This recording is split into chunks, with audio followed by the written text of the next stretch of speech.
नमस्कार साथियों, स्वागत है आप सभी का एमपी एकेडमी के इस ऑफिशियल यूट्यूब चैनल पर। आज हमारे साथ हैं खेल जगत से जुड़ी हुई एक विशेष हस्ती।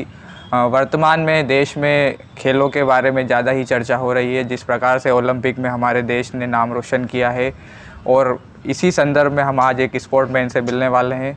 तो सबसे पहले मैं स्वागत करूँगा आशा मालवी जी, मैडम हमारे साथ आज जुड़ी हुई हैं। स्वागत है मैडम आपका हमारे चैनल पे। तो सबसे पहले मैं मैडम से निवेदन करूँगा कि अपने बारे में थोड़ा सा आप बताएं, आप किस खेल में रुचि रखते हैं और आपको ये जो खेल के बारे में है, आपको रुचि कहाँ से प्राप्त हुई, इन सभी जानकारियों को हम लेंगे सबसे पहले। तो सबसे पहले मैं मैडम को माइक दूंगा, उसके बाद हम शुरुआत करेंगे।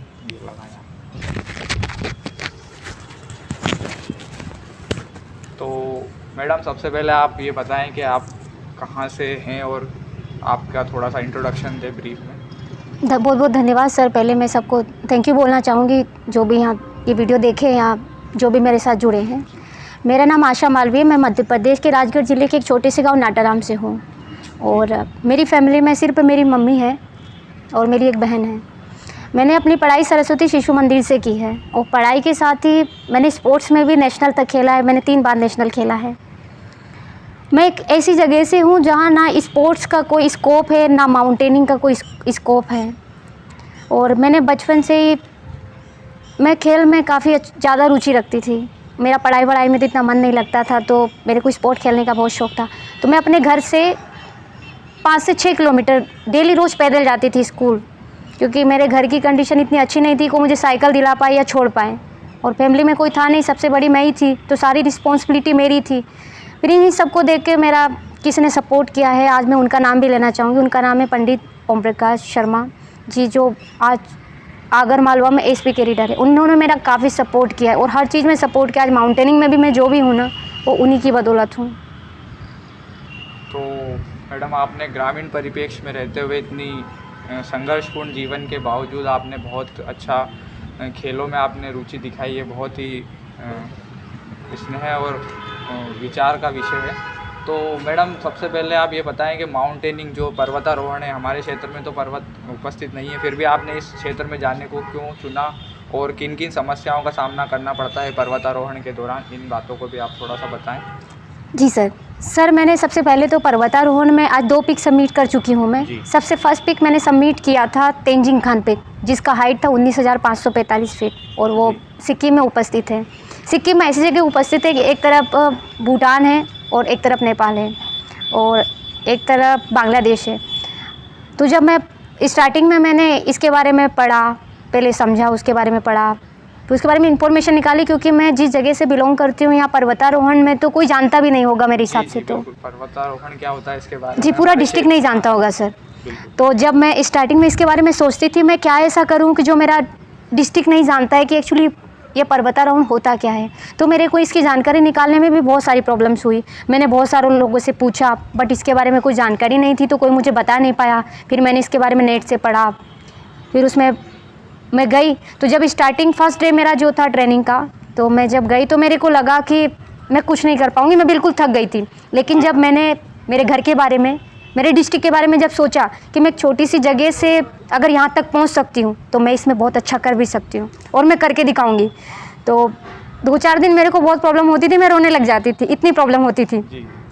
फिर मुझे अपने घर की कंडीशन याद आती थी कि मेरी मम्मी 50 रुपये में जब दिन भर किसी के यहाँ काम करती थी, तो वो दिन और मेरा दिन, उन्होंने कितनी मेहनत करके मेरे को यहाँ तक पहुँचाया, और आज मैं हार नहीं मान सकती। उसके बाद मैं सेकंड टाइम गई, तो मैंने स्टार्टिंग में जो तेंजिंग खान पिक सबमिट किया था, जिसका हाइट था 19,545 फीट। फिर सेकंड टाइम में गई, तो सेकंड टाइम में मैंने बीसी रोई पिक सबमिट किया है, जिसका हाइट था 20,500 फीट। और मैं अफ्रीका जाना चाहती हूँ, किलिमंजारो के लिए, जो अफ्रीका का हाईएस्ट पिक है। और इसी तरह मैं एक दिन 7 समिटर बनना चाहती हूँ। वर्ल्ड में जो 7 माउंटेन ऐसे हैं जो वर्ल्ड के हाईएस्ट पिक बोले जाते हैं, तो मैं उसको सबमिट करना चाहती हूँ। और इसके लिए मैं नेक्स्ट जो अफ्रीका वाला मेरा जो एक्सपीडिशन है, इसके लिए मैं गवर्नमेंट को भी बहुत बार लेटर दे चुकी हूँ, वो मेरा सपोर्ट करे या मुझे आगे बढ़ाने के लिए थोड़ा सा प्रयास करे। जी, जैसा कि आपने बताया कि सरकार आपकी मदद करें, तो उसके बारे में थोड़ा सा मैं बताना चाहूँगा कि वर्तमान में जो हमारे देश में स्पोर्टमैन के ऊपर 30 पैसे प्रतिदिन खर्च किए जाते हैं। वहीं चाइना की हम बात करें तो 6 रुपये वहाँ पे प्रतिदिन स्पोर्टमैन के ऊपर खर्च किए जाते हैं। तो हमारे देश की स्थितियाँ थोड़ी विपरीत है। स्पोर्ट में मेडल लाने के बाद तो काफ़ी करोड़ों रुपए दिए जाते हैं, जैसा कि आपने देखा नीरज चोपड़ा जी को अब करोड़ों की वर्षा की जा रही है पैसों की। लेकिन जो स्पोर्ट में शुरुआत करते हैं अपने जीवन की, उनको बहुत समस्याओं का सामना करना पड़ता है, जैसा कि आशा जी को करना पड़ रहा है। तो आशा जी, पर्वतारोहण के दौरान तो आपको काफ़ी समस्याएं आती हैं जी। और आपने बोला कि आप 7 महाद्वीप की जो ऊंची चोटियां उनको भी सबमिट करेंगे, तो हम चाहेंगे कि आप ज़रूर करें, इसमें आप ज़रूर सफल हों। तो आगे आपका जो मिशन है उसके बारे में और बताएं, आप किन उद्देश्यों के लेकर अपना काम करने वाले हैं उसके बारे में थोड़ा जी सर, तो मैं सबसे पहले सर जब माउंटेन पे गई, तो अभी फ़िलहाल रिसेंटली कंडीशन बता रही हूँ, मैं अप्रैल में गई थी। तो मेरे को माउंटेन पे जाने पे जब मैं 1-2 लोगों से पूछी जो मेरे साथ वाले थे कि ये माउंटेन, जैसे कि मैं जिस माउंटेन पे थी उसके आसपास था, जैसे फोक 1, फोक 2, फोक 3 और कापरू डोम वगैरह माउंटेन जो मेरे आसपास में था सर, मैंने सबमिट किया है बीसी रॉय, पर उसके पास ही बहुत सारे माउंटेन होते हैं। तो मैंने उन माउंटेन को देखा, तो मैंने साथ वाले से पूछा कि माउंटेन पहले कहाँ तक था। तो उसका जो स्नो होता है सर माउंटेन का, अगर पहले 100% था आज से 10 साल पहले, तो आज वो यस सर, वो धीरे धीरे उसका स्नो ख़त्म होता जा रहा है। वो ख़त्म होने के साथ साथ इतना, आज मैंने जब देखा तो आज उसका स्नो सिर्फ 70% बचा है, 30% ख़त्म हो चुका है। ये इस वजह से, किस वजह से हो रहा है, मैंने फिर उस पर बहुत सारा रिसर्च किया है। तो इस वजह से कि जैसे हम फॉरेस्ट बहुत ज़्यादा कटाई कर रहे हैं, इन्वायरमेंट को गंदा कर रहे हैं, तो उसकी वजह से माउंटेन पे भी इतना प्रॉब्लम हो रहा है कि हम बता नहीं सकते। अगर ऐसे ही सब कुछ धीरे धीरे ख़त्म होता रहा तो हमें तो लगता है कि हमारा जीवन भी ख़त्म हो जाएगा और आने वाली पीढ़ी तो मतलब बहुत ज़्यादा ही उनकी कंडीशन ख़राब हो जाएगी। तो मैंने माउंटेन को देख के मैंने एक मिशन करने का सोचा। मेरा मिशन है save the tree, save the forest and save the environment. इन सबको लेकर मैं एक मिशन करने वाली हूँ, ऑल इंडिया साइकिल टूर। तो मेरा इस मिशन को लेके उद्देश्य ये होगा सर कि हम जो फॉरेस्ट की कटाई कर रहे हैं, वनों को भी ख़त्म होने की कंडीशन पे जो वन पहुंच चुके हैं, जिसकी वजह से इन्वायरमेंट इतना गंदा हो रहा है, हम चाहते हैं कि सब कुछ सेव करें, इन सब चीज़ों को बचाए रखें, जिससे हम हमारा जीवन सुरक्षित रख सकते हैं, आने वाली पीढ़ी को सुरक्षित रख सकते हैं और हमारे जो माउंटेन हैं उनको भी सुरक्षित रख सकते हैं।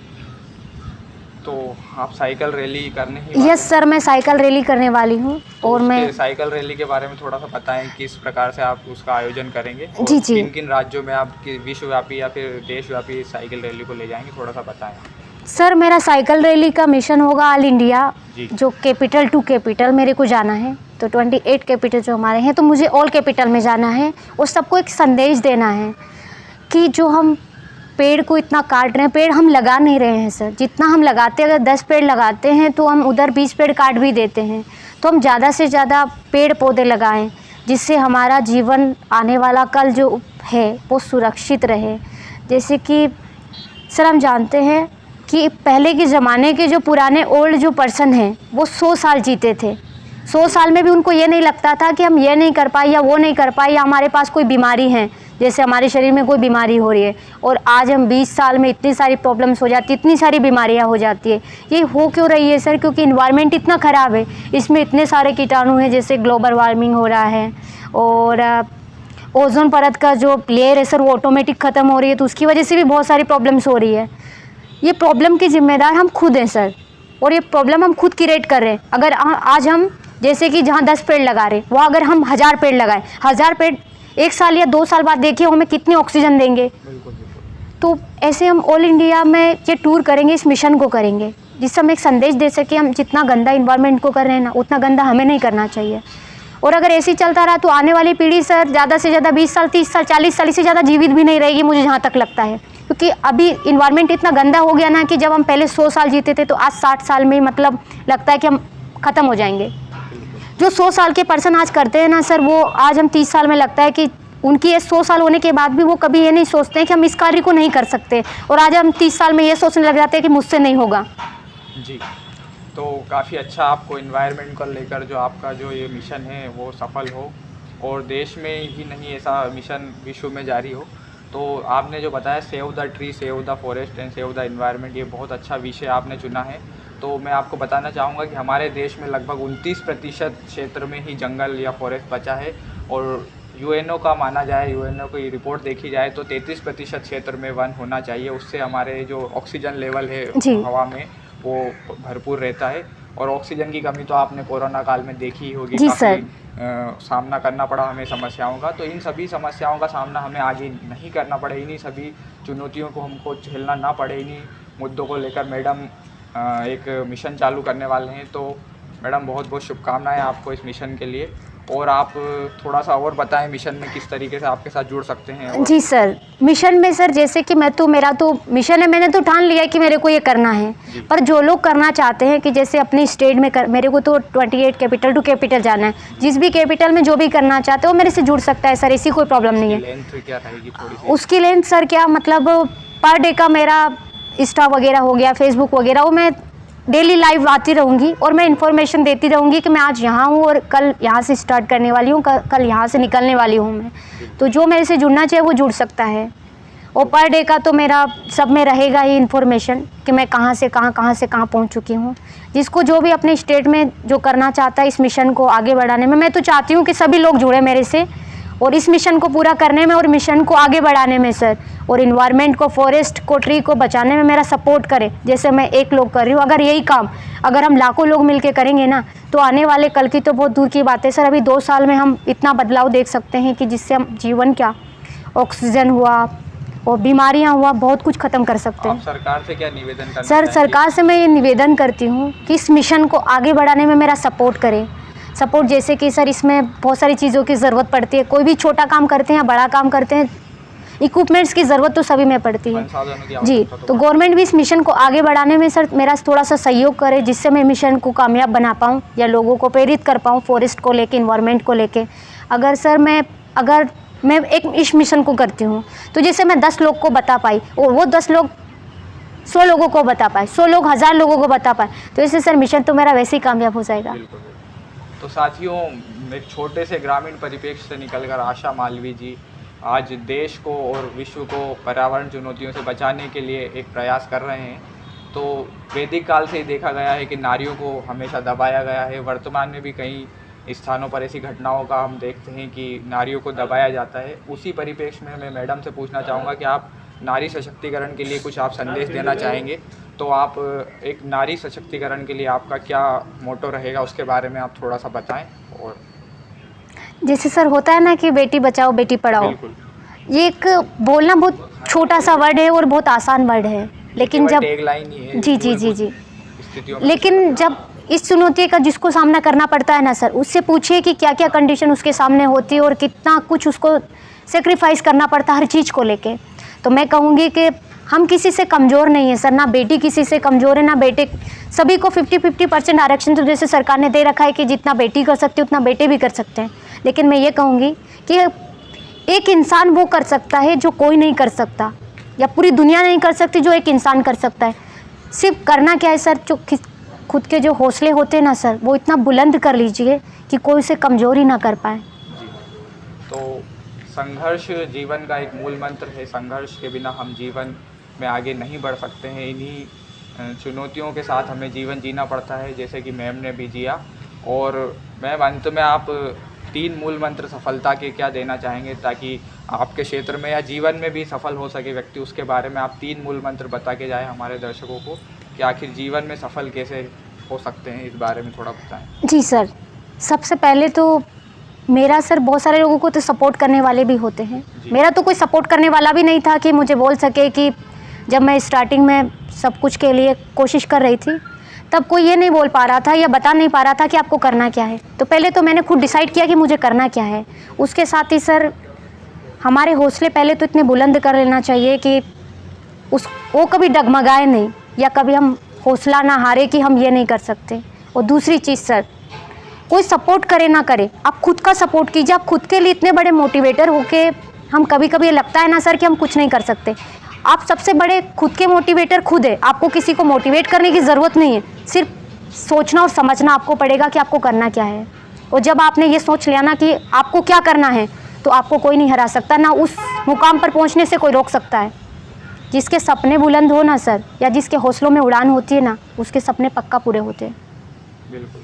तो मैडम ने बताया कि अकेला ही चलना पड़ता है संघर्ष की राहों में, और काफिला तो पीछे आ ही जाता है हमारे साथ। और दूसरा मैडम ने बताया आंतरिक अभिप्रेरणा, इनर मोटिवेशन भी होना अति आवश्यक है हमारे जीवन में। तो इन्हीं सभी बातों को लेकर हमने आज चर्चा की। तो आज के लिए इतना ही, धन्यवाद।